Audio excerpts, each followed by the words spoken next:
Od jednej z osób, z ktorou nedávno robil interview, ich dostał to ta ciekawa księga.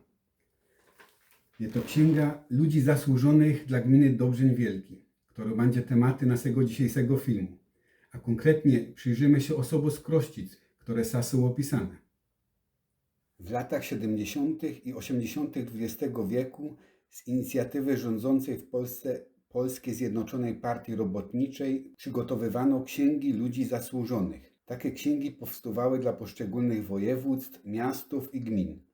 Zawierały one wykaz osób, które w ocenie władz zasługiwały na wyróżnienie ze względu na swoje zaangażowanie w rozwój regionu, zajmowane stanowiska albo swoja postawa. W latach 1978-1989 do Księgi Ludzi Zasłużonych dla gminy Dobrzeń Wielki wpisano 162 osoby.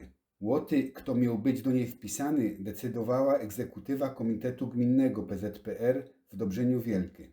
Z lat 1981-83 mamy eno krótką lista i wspólne zdjęcie wyróżnionych osób, ale pozostałe 125 osób poświęcono kołzdemu całą stronę i opisano ich pochodzenie, wymieniono zasługi i przynależność partyjną. Ta, jak się okazuje, często była decydujący faktorem wpisania tej czy innej osoby do tej księgi.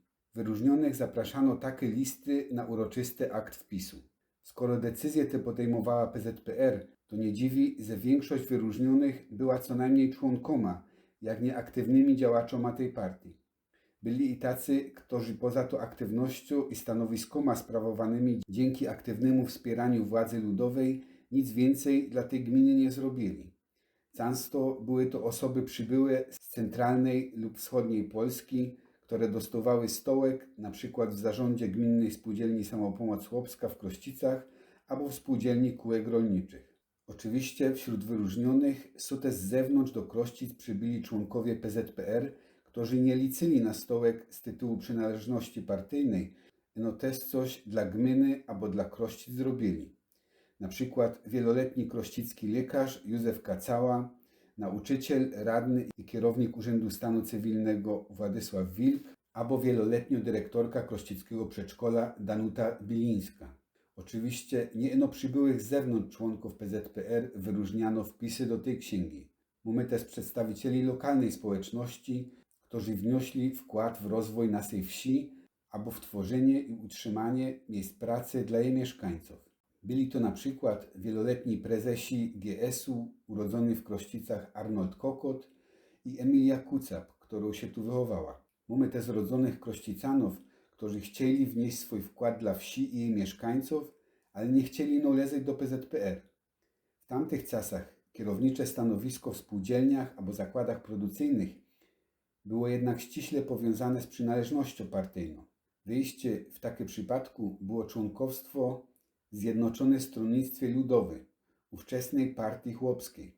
Możemy tu wymienić na przykład prezesa Rolniczej Spółdzielni Produkcyjnej w Krościcach Reinolda Wendę albo dyrektora Spółdzielni Kółek Rolniczych Dietera Szwagierka. Oba byli też mocno zaangażowani w działalność klubu sportowego i wieloletnimi jego prezesoma. Członkoma ZSL było około 15% wyróżnionych wpisoma osób, wśród których mamy też Łucja Kraczkowską, która była wieloletniej pracownikiem Urzędu Gminy i byłego krościckiego sołtysa Franciszka Kupilasa. Choć tego ostatniego wyróżniono nie tyle za bycie sołtysy, co za udział w III Powstaniu Śląskim. Za podobne zasługi wpisy do księgi wyróżniono też innych uczestników III Powstania Śląskiego. Pawła Kośnego i Jana Marszałka. Ten ostatni był też komendantem Milicji Obywatelskiej i Ochotniczej Straży Pożarnej. W księdze zasłużonych mamy też innych krościckich strażaków. Są to urodzeni w Krościcach Eryk Kupilas i Henryk Sabaś. Obydwaj bezpartyjni i bez tytułu jakiegoś prezesa, dyrektora albo komendanta. Obydwaj zwykli rolnicy, a wyróżnieni za zaangażowanie w budowę remizy OSP i świetlicy wiejskiej w Krościcach. To dzięki ich osobistym zaangażowaniu w przeciągu zaledwie 1 roku wybudowano głównie w czynie społeczny dzisiejszy budynek OSP.